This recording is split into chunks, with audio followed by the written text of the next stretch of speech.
And what is up, everybody? I am in Toys R Us right now, in White Plains, New York City Center. And one thing I've come across is this for Titanfall. Titanfall 2, I guess, is coming out, and I never played the game because it's for Xbox. I don't own an Xbox, but it's still, obviously, it was a very, very good game. Because so many people singing its praises, not to mention Smosh Games when it first came out. When the first game came out, wouldn't shut up about it. However, what this reminds me more of is what just recently happened, which was the super robot battle between the Japanese super robot Kuratas versus the American super robot Iron Glory, as well as Eagle Prime. Me personally, I thought it was a cool idea to finally do it. I wanted the Japanese robot to win. This is how it went down. The creator of the Kuratas,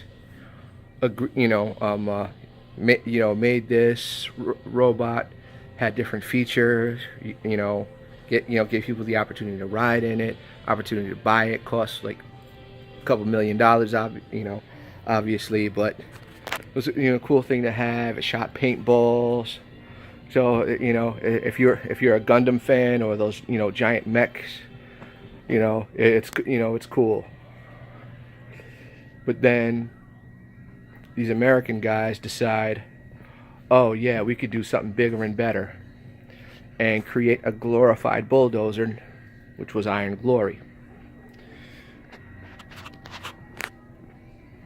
Now, okay, they made, Kuratas has its own operating system. Iron Glory doesn't, and then it requires 2 pilots. Okay, whatever. Okay, whatever. Not as good, but to say, okay, straight up, yeah, we're gonna have a battle, and then your battle, wasn't necessarily that good, because what happens is they say, the creator of the Kuratas agrees to the fight, but there also has to be a hand-to-hand element. It's like, if you're gonna do it, if you're gonna fight, there's got to be, let's do hand-to-hand as well, because Kuratas actually had hands. Iron Glory didn't. So what they did was they create a even bigger, more articulated robot to go up against the Kuratas as well. So the Kuratas had to fight 2 different robots. The hell sense does that make? And with one shot, it comes in, knocks Iron Glory on its ass, just straight up, bam, flattens him.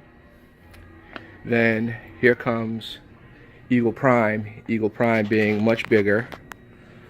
Within the first round, they can't, both robots lock down, so there's a cooldown period for them. And then they swap out one of Eagle Prime's arms with a chainsaw. And then when they win that round, they're jumping all over the place like, oh yeah, like it was some supreme victory. I don't freaking get it. I don't. Obviously, the Kuratas was way more sleek. Versus, bigger isn't always better, especially in that case, because it was just so much more clumsy. And all it reminded me of was Robot Combat League. Robot Combat League was basically Real Steel in real life. For those of you who are unfamiliar with Robot Combat League, it was basically hydraulic lines were fed into a giant robot, and it was held up, balanced by this giant T-bar coming out of its back.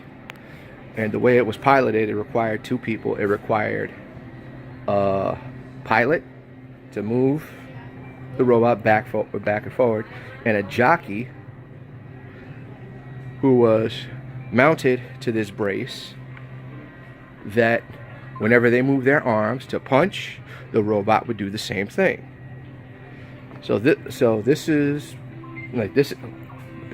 exactly how it's supposed to go down. You know, this. So it was kind of like in Real Steel, Adam Shadow mode.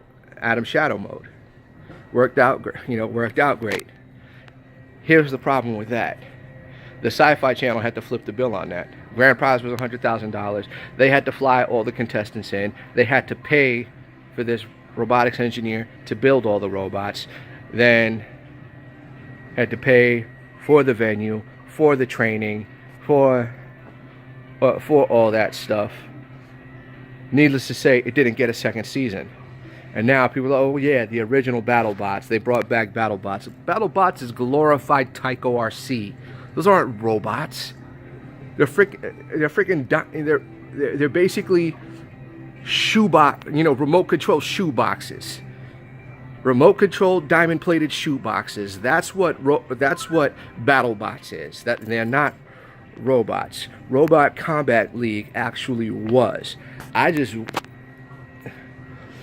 Now, from everything that Robot Combat League was, what they actually should do, what they need to do, is do it just like what they did with Iron Glory and Eagle Prime and the Kuratas. Do teams.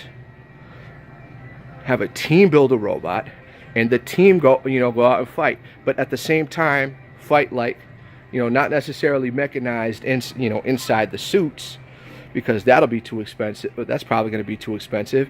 If you do it like Robot Combat League, start the Robot Combat League, but you would have to do it like NASCAR. NASCAR's not the one flipping the bill on all those cars and drivers. All those cars and drivers have sponsors. That's the only way you'd probably be able to get something like a Robot Combat League to get started. And to be perfectly honest, I don't know anybody who wouldn't want to see it. People over criticized Robot Combat League, calling it fake, when really it was just edited very well. Because it wasn't live. If you were to do it like NASCAR, then yeah, it would be live. If you do, and slowly but surely, gradually go into what happened with the Mega Robots with Kuratas versus Iron Glory, like that. It's just interesting to see. One thing my father always loved to point out is that science fiction eventually becomes science fact. Everybody used to make fun of Star Trek, because they'll spoof on the communicators. Meanwhile, where do you think the clamshell cellular phone came from? I mean, what do you think inspired that? And video calls, and even Power Rangers talking on the watch, now with smart watches. So with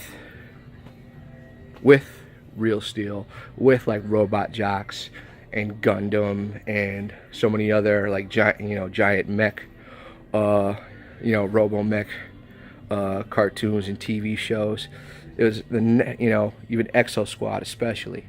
The natural progression is to eventually get to that. I would just love to see, see it a lot more often, but you'd have to do it like NASCAR. Get a team together, have the team sponsor, and of course, just go crazy. The sky's the limit from that point on. Really looking forward to seeing something else like that again.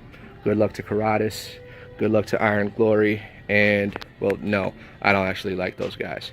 I'm done talking. You guys have a good night.